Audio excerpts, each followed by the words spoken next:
Hey everybody, we've got time period 7 today, which is our very last time period to cover. As you know, your test is this Friday. So this time period is the most recent one we've covered. So I'm going to try to go through it pretty quickly because hopefully you remember most of this from class. So this one starts off with populism, or the Populist Party, which is also known as the People's Party. And remember, these are the angry farmers who are going to try to get some of their grievances addressed. So the reason the farmers are upset, the railroads are exploiting farmers, charging too much, big business, they're passing high tariffs, they want silver. Remember, that's a big part of their platform is they want silver and gold instead of just gold as the standard for currency. Machinery and equipment is expensive. So they form a political party. Over here, you see some of the parts of their platform. Their candidate is William Jennings Bryan, who, if you remember, is going to come back and run for president several more times.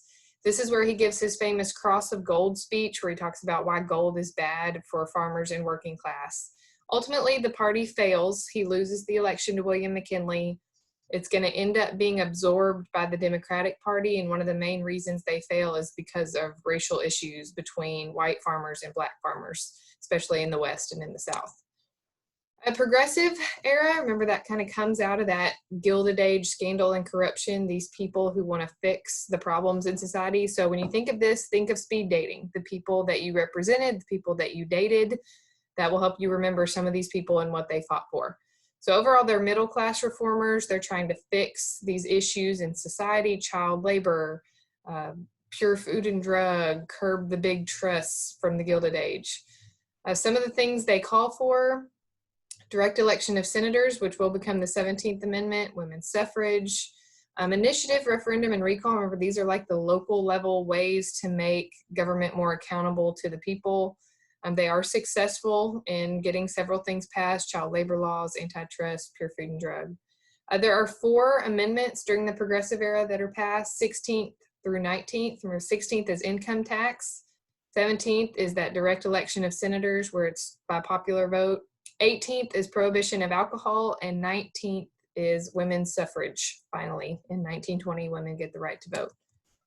Muckrakers were part of this progressive era. Remember, they're the journalists that are digging up the dirt or raking the muck. 3 notable ones that you need to know: Upton Sinclair, who wrote The Jungle, the really nasty book about meatpacking, which causes the passage of the Meat Inspection Act and Pure Food and Drug Act. Jacob Riis, who wrote How the Other Half Lives and photographed children in the cities and the slums to expose the tenement housing.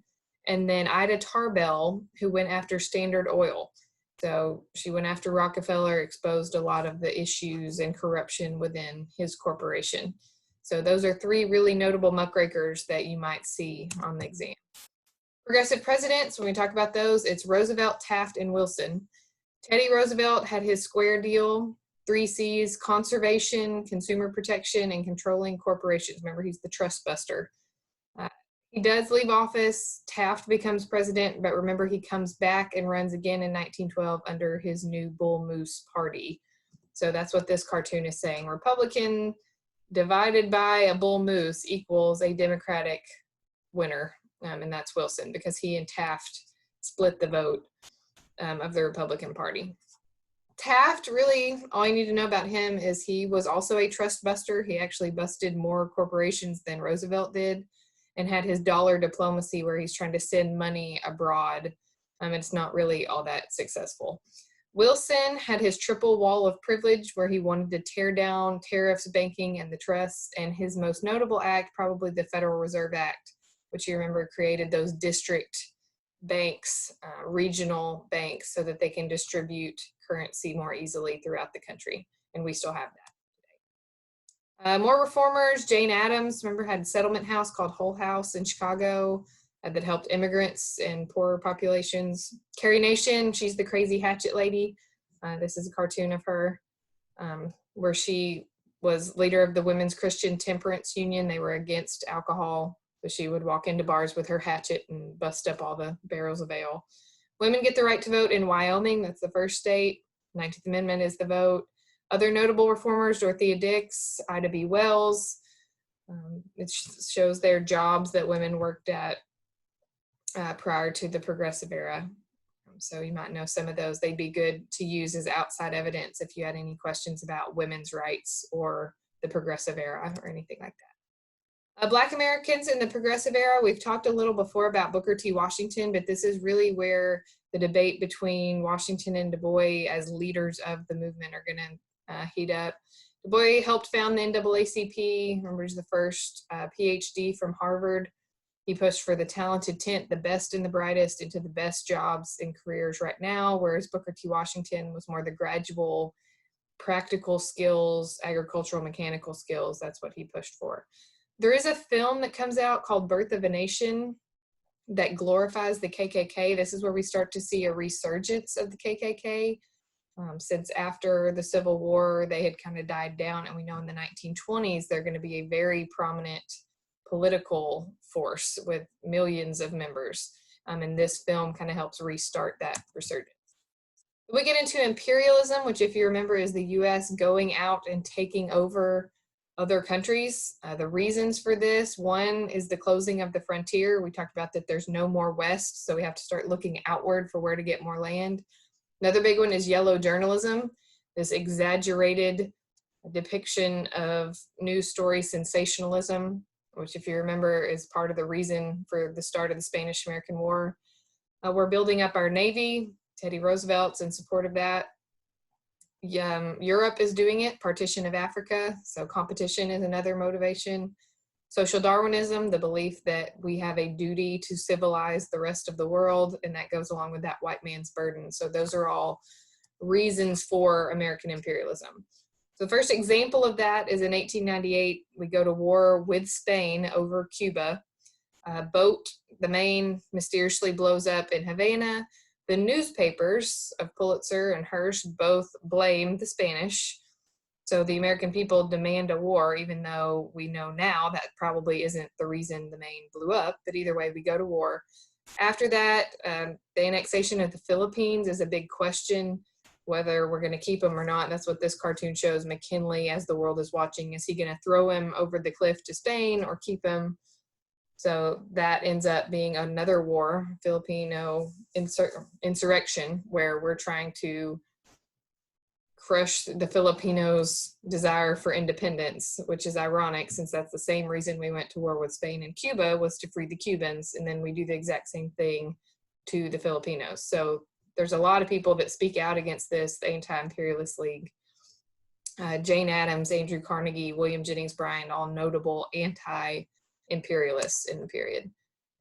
Roosevelt corollary, if you remember, the Monroe Doctrine said, hey, Europe, stay on your hemisphere, don't come over here. Roosevelt adds to that and says that we're going to be the police force in Latin America.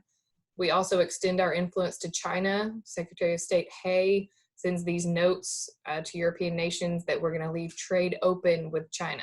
That's what those open door notes, open door policy is about. We get into World War I, the causes of World War I. We try to stay neutral, as we will do in most of the major wars, but Germany is sinking American boats with their submarines, and then that Zimmerman telegram, they're plotting against us with Mexico. Lusitania, other ships are being sunk. So Wilson decides to declare war or ask for a declaration of war to make the world safe for democracy. That's kind of the rhetoric that he's going to use to build support for the war in the United States. We see this Black migration, also known as the Great Migration, throughout World War I and World War II from the South to the North for jobs. CPI is the group that is creating the propaganda, the famous propaganda posters from World War I. Mainly their goal is to get people to buy war bonds, to support the war financially, and to depict the enemy, in this case Germany and Austria-Hungary, as the bad guys. Treaty that ends the war. Remember, Wilson travels to France to negotiate the peace terms, has his 14 points, the most important of which is this League of Nations. Excuse me, the US does not end up joining the League of Nations because Wilson will not compromise. And there's those in the Senate, especially Henry Cabot Lodge, who believe that this is going to get us sucked into other people's problems. So the League of Nations does form, the US just does not join it. We get into the 20s, we get the Red Scare, the first Red Scare, which of course is this fear of communism. Because the Soviet Union has formed, we are afraid that there are communists, anarchists sneaking into the United States and trying to infiltrate, or American citizens that are communists that are plotting against the country. So the Palmer raids are these series of raids where 600 people are deported or expelled from the United States, suspected of being communists. In the Roaring 20s, you know about the 20s, standard of living goes up, people are buying in the stock market, Model T cars make automobiles more affordable. 3 presidents in the 20s, Harding, Coolidge, Hoover, they're all Republican, they're all pro-business. So federal agencies are going to aid business. Our foreign policy in the 20s is that return to isolationism. So be able to compare what happened post-World War I and post-World War II as far as our foreign policy. So after World War I, we returned to isolationism. These are all examples of that. Kellogg-Briand Pact makes war illegal, offensive war illegal. We have this naval conference. There's all these treaties being signed trying to prevent another war and trying to stay out of war. As far as arts and entertainment in the 20s, we have The Lost Generation. These are a series of authors, jazz, baseball, movies, The Scopes Monkey Trial, which is this clash between religious fundamentalism and science. The KKK resurfaces. There's lots of immigration acts.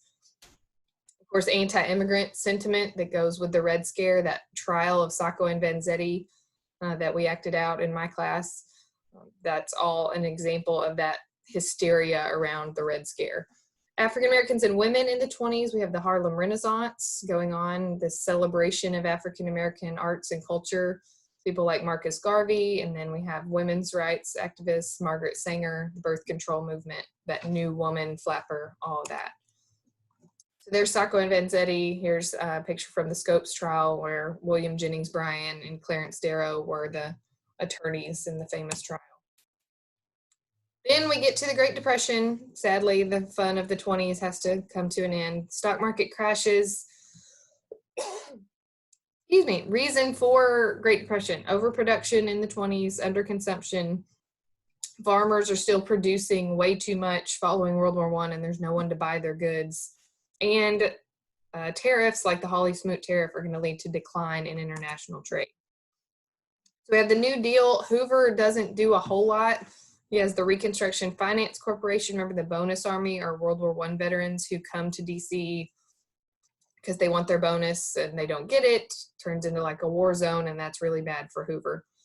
Roosevelt, his New Deal, the 3 R's are relief, recovery, reform. All of those programs are aimed at those 3 things. So in his first 100 days, there are tons of new agencies, that alphabet soup, all these letters of agencies that are created. I would be able to name a couple of these. They would be good pieces of outside evidence if you have a DBQ about the Great Depression or the New Deal. So I would know kind of what they stand for and what they did and how successful they were. Court packing scheme, that was a bad thing for Roosevelt, where he tried to add favorable justices to the Supreme Court and it backfired and everybody called him a dictator. So that was not good. Impact of the New Deal: we restructure American capitalism. We still see the effects of the New Deal. The willingness of the government to enhance social welfare. And then for several years following this, the Democratic Party will have a majority. So here are some posters from the New Deal. This is the TVA, Tennessee Valley Authority, and then Agricultural Adjustment Agency. Office information. Labor and unions, the CIO and John Lewis, we see a split between the American Federation of Labor. If you remember Gompers, here he is, and the CIO. If you get something about the New Deal coalition, that's just the people who supported Roosevelt and the New Deal. So white Southerners, African Americans, ethnic minorities, union members. We do see a shift in voting during the Great Depression and the New Deal around Roosevelt. As far as World War II, that is the most recent thing that we covered before spring break, before all this craziness started. So I'll let you look through these terms. Hopefully they look familiar. Stimson Doctrine is just us condemning any land gain by force. So it's like us not recognizing Japan when they take Manchuria, things like that. We try to stay neutral, try to stay out of it. Pearl Harbor is what brings us in. to the war. Be familiar with stuff about the home front, women, African Americans, Native Americans. Manhattan Project, of course, is developing the bomb, and Truman is going to use the bomb on Hiroshima and Nagasaki. And that is it. So that is the last information that will possibly be on the AP exam. They said it will not come anything from time periods 8 and 9. So if you're familiar with all of this stuff, you should be good to go. On Wednesday, we'll get you more specific test tips before the exam. But let me know if you have any questions, and y'all have a great day.